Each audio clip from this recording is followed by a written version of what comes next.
dekat outdoor unit Jadi kita kena pasang outdoor tu dekat ni, low pressure. Dah dekat.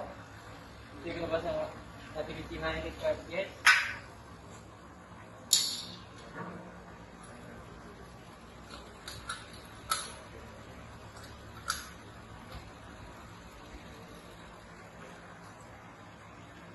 Sekarang bacaan gas bawah 40 PSI. Dia kita nak atas 60 PSI.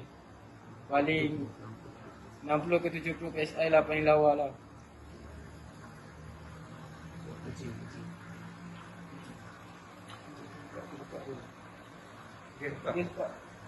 Buka gas dulu.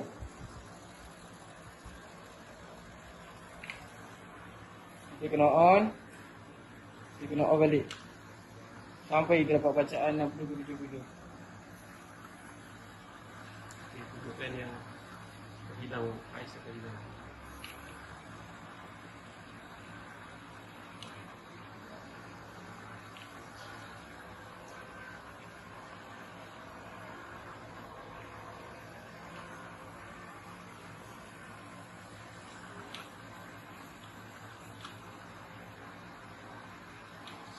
Bila kita dah dapat bacaan dalam 60 ke 70 PSI,